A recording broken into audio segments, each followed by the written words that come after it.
السلام علیکم ورحمۃ اللہ وبرکاتہ۔ زینب قرآن اکیڈمی میں خوش آمدید۔ امید ہے کہ آپ سب خیریت سے ہوں گے۔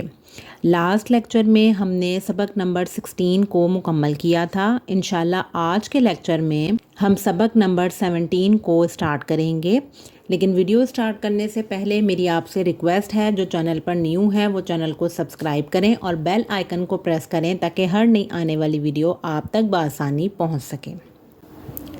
اب سبق نمبر 17 کا ٹاپک ہے مدات، یعنی کہ سبق نمبر 17 میں ہم مد کے بارے میں پڑھیں گے کہ مد کس وجہ سے ہوتی ہے اور مد کے کیا معنی ہیں۔ سب سے پہلے ہم مد کے معنی کو دیکھ لیتے ہیں۔ مد کے معنی دراز کرنے اور کھینچنے کے ہیں۔ اب مد کے دو سبب ہوتے ہیں، یعنی دو وجہ سے مد ہو سکتی ہے۔ نمبر 1 حمزہ اور نمبر 2 سکون۔ اس کے بعد نیکسٹ یہ ہے کہ مد کی 6 اقسام ہیں، یعنی 6 ٹائپس کو مد ہوتی ہیں۔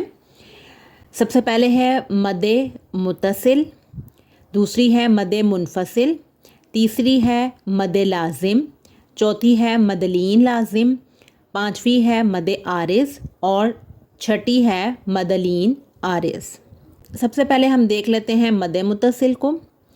اب یہاں پر بتایا گیا ہے کہ اگر حروف مدہ کے بعد حمزہ اسی کلمے میں ہو تو مد متصل ہوگا۔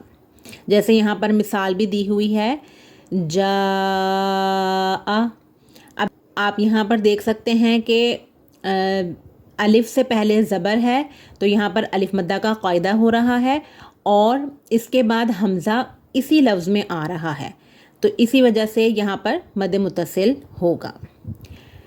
نمبر 2 ہے مد منفصل۔ مد منفصل میں یہ بتایا ہوا ہے کہ حروف مدہ کے بعد حمزہ دوسرے کلمے میں ہو تو مد منفصل ہوگا، یعنی کہ حمزہ دوسرے ورڈ میں آ جائے تو مد منفصل کا قاعدہ ہوتا ہے۔ جیسے یہاں پر مثال دی ہوئی ہے فی انفسکم۔ اب یہاں پر آپ دیکھ سکتے ہیں کہ یا مدہ کا قاعدہ ہو رہا ہے کیونکہ یا ساکن سے پہلے والے حرف کے نیچے زیر ہے اور جو حمزہ ہے وہ نیکسٹ ورڈ میں آ رہا ہے، اسی لیے یہاں پر مد منفصل کا قاعدہ ہوگا۔ اب یہاں پر یہ بتایا گیا ہے کہ مد متصل اور مد منفصل کو 2.5 الف یعنی 4 یا 5 حرکات کی مقدار کے برابر ہم کھینچ کر پڑھتے ہیں۔ اس کے بعد ہم آ جاتے ہیں مد کی تیسری ٹائپ پہ، جو کہ ہے مد لازم۔ اب مد لازم میں کیا ہوتا ہے کہ اگر حروف مدہ کے بعد سکون اصلی ہو تو مد لازم ہوگا۔ اب سکون اصلی میں 2 چیزیں ہو سکتی ہیں، ایک تو یہ دال جسے ہم جزم کہتے ہیں اور دوسرا تشدید ہو، جیسے کہ یہاں پر مثال دی ہوئی ہے جانن۔ اب جیسے یہاں پر آپ دیکھ سکتے ہیں کہ الف سے پہلے والے حرف پر زبر ہے تو الف مدہ کا قاعدہ ہو رہا ہے، اور الف مدہ کے بعد جو نیکسٹ حرف ہے اس پر تشدید آ رہی ہے، یعنی سکون اصلی آ رہا ہے، تو یہاں پر ہم نے مد لازم کا قاعدہ کرنا ہے۔ اس کے بعد چوتھی ٹائپ جو مد کی ہے وہ ہے مد لین لازم۔ اب مد لین لازم میں کیا ہوتا ہے کہ اگر حروف لین کے بعد سکون اصلی آ جائے تو مد لین لازم ہوگا۔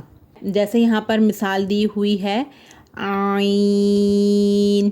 اب اس لفظ میں یا لین کا قاعدہ ہو رہا ہے کیونکہ یا ساکن سے پہلے والے حرف پر زبر ہے، اور کیونکہ سکون اصلی آ گیا ہے یا لین کے بعد تو ہم نے یہاں پر مد لین لازم کا قاعدہ کرنا ہے۔ اب یہاں پر بتایا گیا ہے کہ مد لازم اور مد لین لازم کو 3 الف یعنی کہ 6 حرکات کی مقدار کے برابر کھینچ کر پڑھنا ہے۔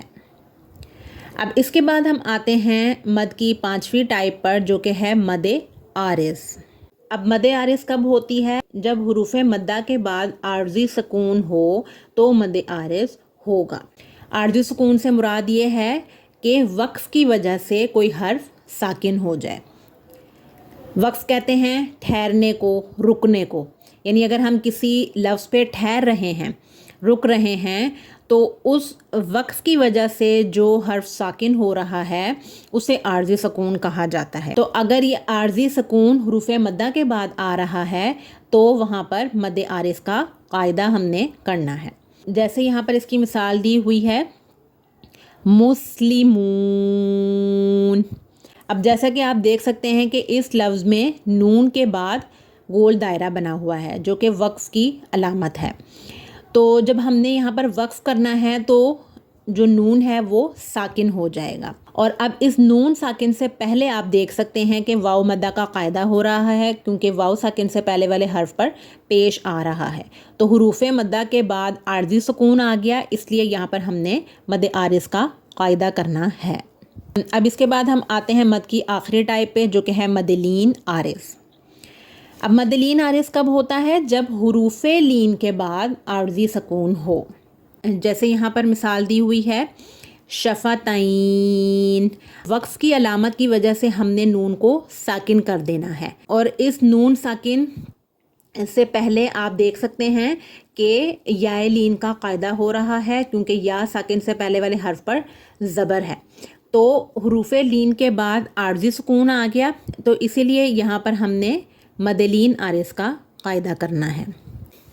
اب یہاں پر یہ بتایا گیا ہے کہ مد عارض اور مد لین عارض کو 1، 2 یا 3 الف یعنی 2، 4 یا 6 حرکات کی مقدار کے برابر کھینچ کر پڑھا جاتا ہے.